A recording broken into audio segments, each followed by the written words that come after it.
Everyone and welcome back to my channel. Diwali cleaning series में हमने kitchen, hall, bedroom और balcony की cleaning तो देख ली है। आज की इस वीडियो में हम करेंगे बाथरूम की क्लीनिंग। तो बाथरूम की क्लीनिंग स्टार्ट करनी है हमें फर्नीचर से। हमारे बाथरूम में जो भी फर्नीचर होता है पहले तो हमें उसको क्लीन कर लेना है। हमारे बाथरूम में ये अंडर द सिंक कैबिनेट है जिसमें मेरे सारे बाथरूम क्लीनर्स रहते हैं। तो इस कैबिनेट को क्लीन करने के लिए पहले मैंने इस पर वाटर विनेगर स्प्रे कर इसको अच्छे से पोंछ रही हूँ। नीचे वाले स्टेन्स कुछ ज़्यादा ही थे इसलिए उनको स्क्रबर से क्लीन किया।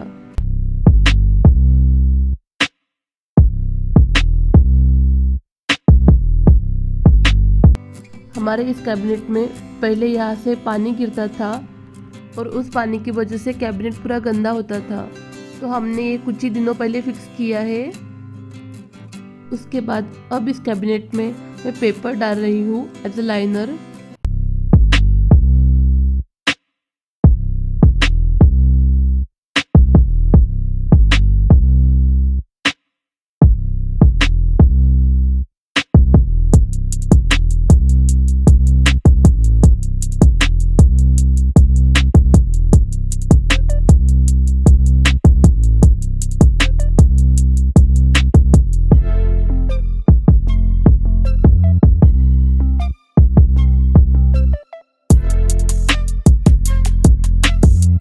अब कैबिनेट को बाहर से भी क्लीन कर लेती हूँ।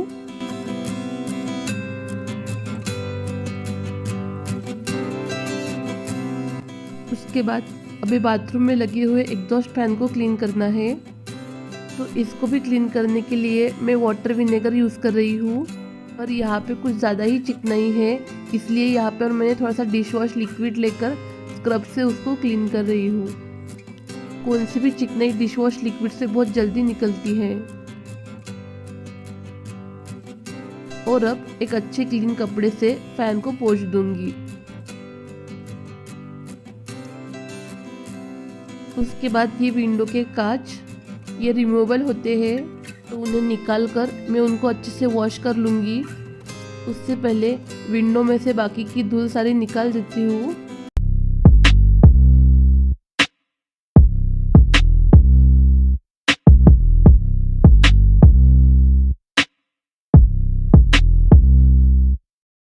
अब हम बाथरूम के बाकी शेल्फ क्लीन कर लेंगे। सबसे पहले तो इनमें से सारा सामान निकाल लेती हूँ। ये मेरे पास प्लास्टिक के ग्लोव्स है जिनका यूज़ मैं बाथरूम क्लीनिंग के लिए करती हूँ। इनको मैं 4 साल से यूज़ कर रही हूँ। बहुत ही अच्छे क्वालिटी के हैं ये। जब भी हार्पिक से कुछ क्लीन करना होता है तब मैं ये ग्लोव्स पहनती हूँ। तो इस शेल्फ पर भी मैं हार्पिक डाल रही हूँ। हार्पिक पानी के क्षार के साथ रिएक्ट होता है और जो भी क्षार शेल्फ पे चिपके हुए होते हैं वो सारे निकल आते हैं। बस आपको यहाँ पे एक ध्यान रखना है कि इसको 2-3 मिनट से ज़्यादा नहीं रखना। हार्पिक ज़्यादा टाइम रखा तो स्टील को इसके काले दाग भी पड़ते हैं। ग्राउटिंग वर्क के टाइम पे हमारे प्लम्बर में इस बाथरूम में एसिड डाल दिया था और एसिड डालने के बाद उसने आधा घंटा बाथरूम बंद ही रखा और वो एसिड की रिएक्शन के कारण मेरे बाथरूम में जो भी स्टील था उसकी सारी कोटिंग निकल गई। और उसके बाद मेरे हस्बैंड ने जंग ना लगने के लिए इस पर वार्निश की कोटिंग कर ली जो स्पेशली स्टील के लिए आती है। और उससे सारे नल और शेल्फ थोड़े से येलोइश पड़ गए। ये मेरा बैड एक्सपीरियंस था जो मैंने आपके साथ शेयर किया। और अब उसके बाद हम शावर को क्लीन कर लेंगे। शावर को भी मैं हार्पिक से ही क्लीन कर रही हूँ। यहाँ भी हमें ध्यान रखना है शावर पर हार्पिक 3 से 4 मिनट से ज़्यादा नहीं रखना। घिसने के बाद इसको तुरंत धोया करो। उसके बाद बाथरूम के नल इनको भी मैं हार्पिक से ही क्लीन करती हूँ।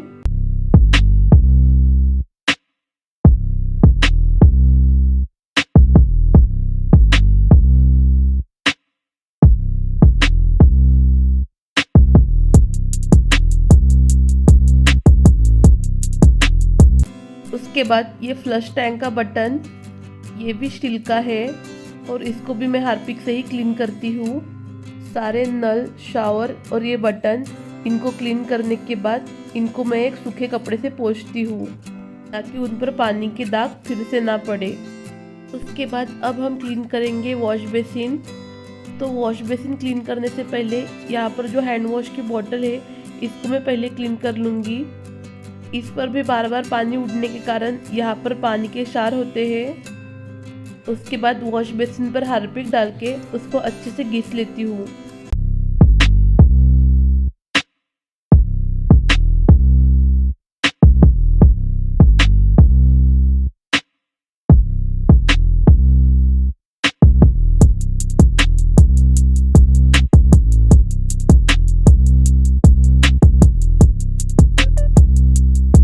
बेसिन को हमें अंदर और बाहर दोनों साइड से क्लीन करना है।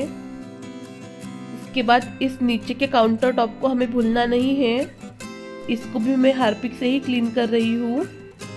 और फिर जो बेसिन के पीछे वाली जो वॉल होती है उसको भी हमें एक बार क्लीन कर लेना है।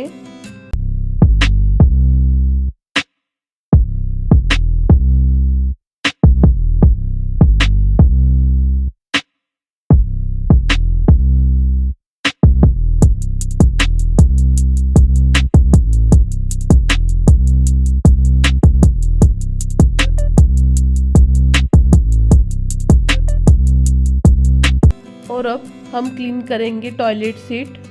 तो टॉयलेट सीट क्लीन करने के लिए यहाँ पर मैं वाइट हार्पिक यूज़ कर रही हूँ।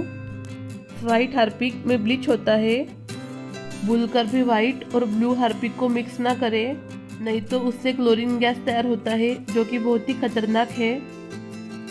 तो यहाँ पर टॉयलेट सीट क्लीन करने के लिए मैंने इस पर हार्पिक डाल दिया है। अब ब्रश का यूज़ करके मैं उसको अच्छे से क्लीन कर रही हूँ।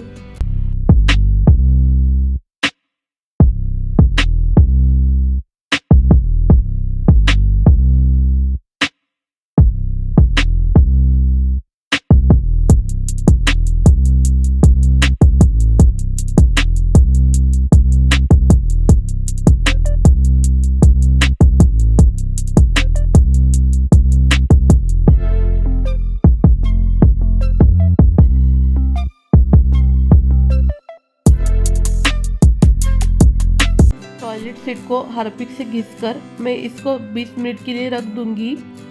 तब तक सीट को बाहर की साइड से क्लीन कर लेती हूँ।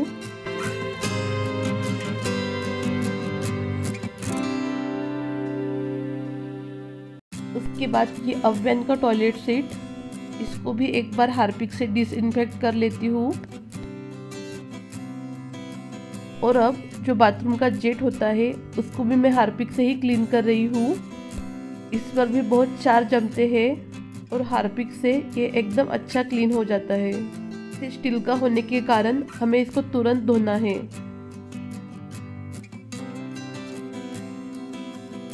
ये जेट का नॉब रह गया था, इसको भी क्लीन कर लेती हूँ। और अब 20 मिनट के बाद टॉयलेट सीट को भी अच्छे से पानी से वॉश कर लेती हूँ।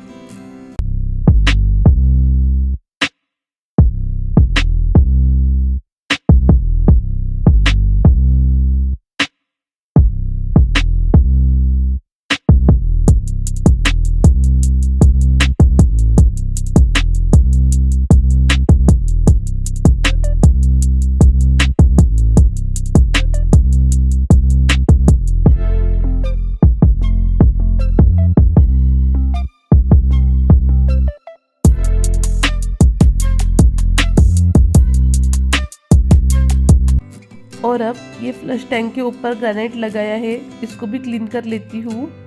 सबसे पहले तो वहाँ का सामान निकालने के बाद वहाँ पर मैंने हार्पिक डाला और अब उसको स्क्रबर से अच्छी तरीके से घिस रही हूँ और उसके बाद उसको अच्छे कपड़े से क्लीन कर लूँगी।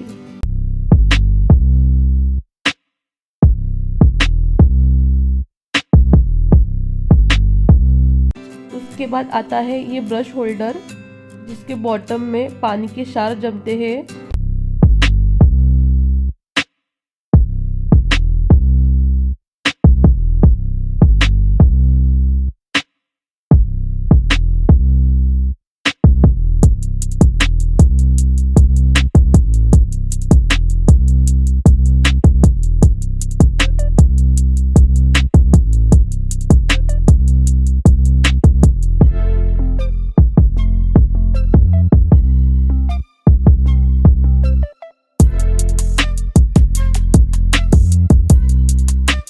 और अब उसके बाद आते हैं बाथरूम के बकेट्स और टेबल। इन पे पानी के क्षार बहुत ज़्यादा होते हैं, इसलिए इन्हें भी मैं हार्पिक से ही क्लीन करती हूँ। हार्पिक से क्लीन करने के बाद बकेट एकदम नई लगती है। डेली तौर पर आप इसको डिशवॉश लिक्विड से भी धो सकते हो और कभी कभार हार्पिक से धो के भी क्लीन कर सकते हो, तब भी बकेट क्लीन ही रहती है।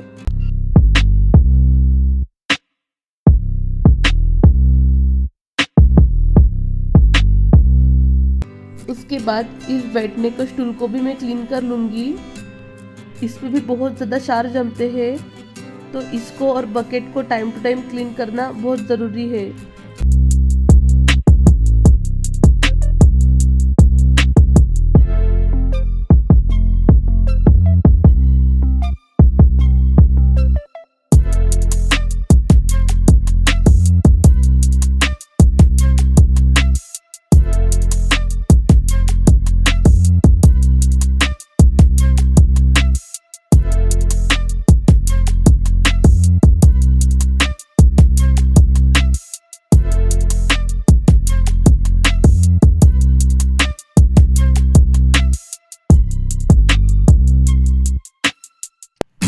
का काम होने के बाद इनको भी मैं अच्छी तरीके से वॉश कर बाहर सुखाने डाल देती हूँ।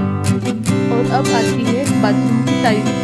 बाथरूम की ये जो नीचे वाली टाइल्स होती है, इनके भी बहुत क्षार जमते हैं, इसलिए यहाँ पर भी मैंने हार्पिक का यूज़ किया है।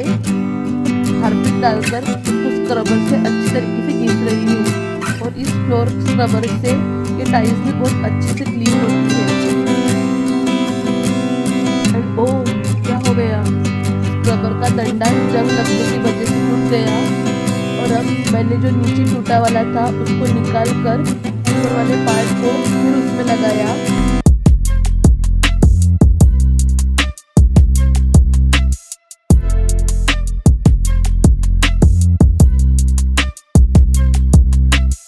और अब बाथरूम का नीचे का फ्लोर भी मैं हार्पिक से अच्छी तरीके से क्लीन कर लूँगी।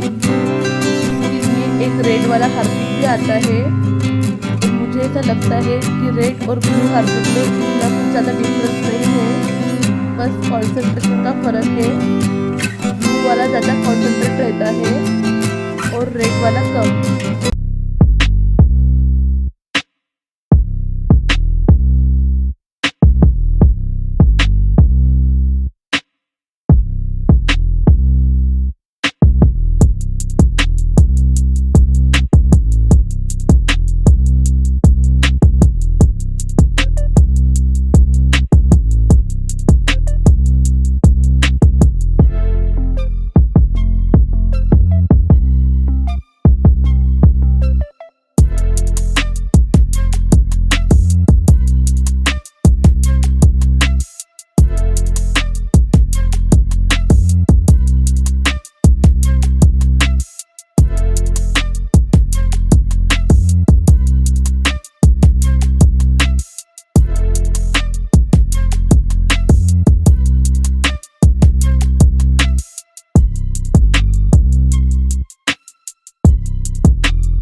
और अब लास्ट में हमें बाथरूम का मिरर क्लीन कर लेंगे।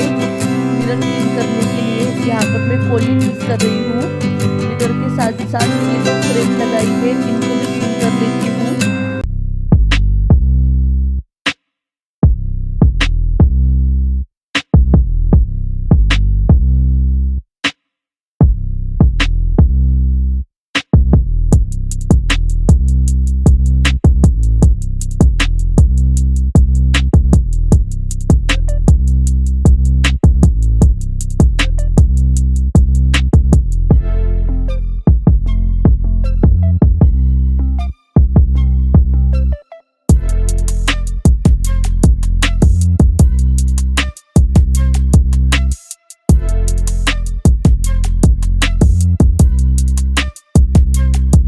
तो कैसा लगा आपको आज का वीडियो? मुझे कमेंट सेक्शन में बताइए। अगर पसंद आया होगा तो वीडियो को लाइक, शेयर और सब्सक्राइब करना मत भूलना। Thank you.